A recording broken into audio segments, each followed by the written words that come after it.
Hasibtum an tadkhulul jannah. Tolong bersabar ya. Apakah Anda duga begitu mudah akan masuk surga?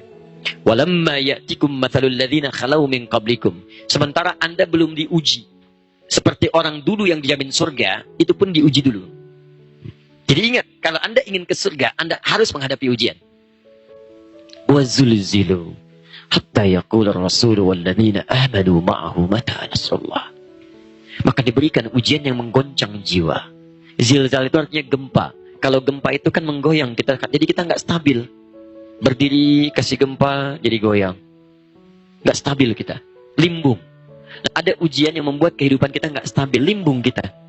Sampai-sampai kita mengatakan, mata nasrullah, ya Allah, kapan ini berakhir? Kenapa harus saya, ya Allah? Ada. Paham ya? Itu yang ketiga. Saya mau tunjukkan pada Anda, kalau Anda berada di level yang ini, maka berbahagialah. Karena artinya iman Anda sedang berada di puncak. Allah ingin naikkan Anda pada level tingkat yang tertinggi. Kalau Anda sudah bisa mengatasi yang tertinggi, maka yang menengah dan kecil-kecil sudah tidak akan pernah berpengaruh lagi pada kehidupan Anda. Memang banyak menangis, tapi kalau air mata itu sudah terus mengalir sampai kering, maka ke depan tidak akan ada lagi ujian yang bisa mengalirkan air mata Anda lagi. Karena sudah kering. Cukup semua terlewati. Ini berbahagialah kalau malam ini Anda memang ikut taklim, tapi mungkin perasaan Anda sedang digoncang oleh banyak masalah. Membuat Anda gelap, membuat Anda kesulitan, kadang-kadang larut dalam kesedihan. Teman-teman, bukan hanya Anda yang mengalami itu. Nabi pernah mengalaminya. Nabi itu dijamin surganya, tapi pernah juga bergoncang jiwanya. Ya, sahabat juga demikian. Bahkan lebih dahsyat dibandingkan dengan Anda. Tapi berita baiknya, kalau Anda berada di level yang ini, yakinkan pada diri Anda bahwa Anda itu sedang akan diangkat oleh Allah pada tingkat iman yang paling tinggi. Maka berbahagialah teman-teman sekalian, Anda berada level di atasnya. Ini tidak mudah. Anda terlibat dalam riba, tiba-tiba ingin meninggalkan riba. Wah, seketika Anda kehilangan banyak hal. Kemudian gaya hidup mulai diuji. Ingat baik-baik, kan saya selalu terangkan dalam hukum fisika. Bab ini akan bersinggungan dengan bab gaya. F1 sama dengan F2. Niat berhijrahnya sedikit, maka F2-nya pun sedikit. Gaya gerak sama dengan gaya dorong. Ringan, bunyi ringan. Keras, bunyinya keras. Apa yang masuk, itu yang keluar. Niatnya menengah, keluar menengah.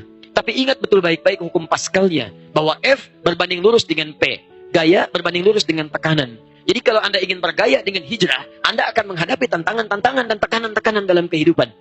Sama, orang baik dapat tekanan, orang buruk pun dapat tekanan. Bukankah orang semakin banyak gaya semakin tertekan juga? Jadi kalau Anda bisa bergaya dalam kebaikan, kenapa Anda gaya dalam hal keburukan? Kalau Anda ingin percepat itu semua, bikin sigma F-nya. Sigma F sama dengan M dikali A. Masa kali percepatan. M-nya Anda punya modal masa, walas. Anda masih punya waktu, yang lain sudah meninggal. Coba lihat, banyak di antara mereka yang ingin kembali. Fa'asadaqau akum minas salihin. Quran surah 63 ayat 9 sampai 10 itu. Ya Allah, beri masa lagi ya Allah, beri masa lagi ya Allah, beri masa, saya ingin kembali. Walaupun sekejap, saya ingin gunakan untuk beramal saleh. Anda masih punya waktu. Jangan tunggu besok, karena besok itu belum tentu hidup kita. Jadi kalau sadar diberikan kesempatan, cepat berubah. Cepat. Kalau perlu akselerasikan kali percepatan. Bukankah Abu Hurairah dulu mengakselerasikan diri? Saya masuk Islam 3 tahun sebelum Nabi meninggal. Abu Bakar sudah duluan, Umar sudah duluan, Utsman sudah duluan. Radhiyallahu ta'ala anhum jami'an. Saya ketinggalan. Karena saya ketinggalan, saya mesti nyusul. Dia cara berpikirnya. Saya mesti nyusul mereka. Mereka nunggu Nabi di majlis taklim, saya nunggu Nabi di depan rumahnya. Jadi begitu Nabi keluar, saya lihat bagaimana keluarnya. Cara jalannya, cara senyumnya, cara nengoknya, cara macam-macamnya. Karena itu Abu Hurairah hanya tinggal 3 tahun dengan Nabi, tapi meriwayatkan hadis sampai 7.000 hadis. Didoakan oleh Nabi. Banyak perubahan dalam kehidupannya. Jangankan pada manusia, pada anak kucing pun sampai sayang.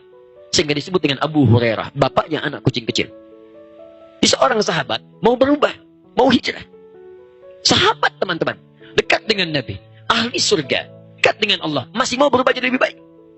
Antum sampai malam ini bukan sahabat. Sampai malam ini tidak ada satu ayat Quran pun turun memuji antum dan menjamin antum masuk surga. Hisab masih menegangkan. Dan dalam keadaan demikian, antum masih belum mau berubah. Antum perlu jadi apa lagi? Sudah, kita harus berubah jadi lebih baik. Jelas ya? Lihat, antum gak bisa milih. Memang saya tahu pengennya hidup, tapi gak punya masalah.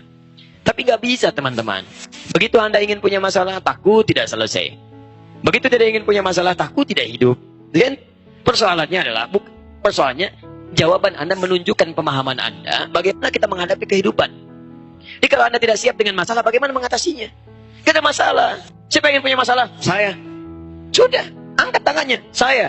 Justru dengan masalah itu kehidupan kita meningkat. Dengan ujian itu prestasi kita meningkat. Dengan masalah itu pahala datang. Kalau antum nggak pernah diuji, kapan dapat pahalanya? Lihat, sabar itu ada ketika ada marah. Kalau nggak ada marah, nggak akan ketahuan sabar.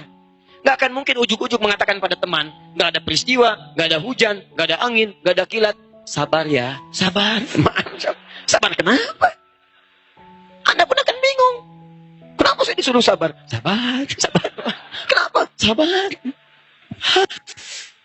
Jujur itu nggak ada kalau nggak diciptakan bohong, dusta. Maaf, tawadu itu tidak akan muncul kalau tidak ada sombong. Di masalah itu dibuat supaya Anda dapat pahala. Kehidupan Anda meningkat, kualitas Anda pun meningkat. Sekali lagi, siapa yang ingin punya masalah? Begitu. Ya sudah, banyak persoalan malam ini.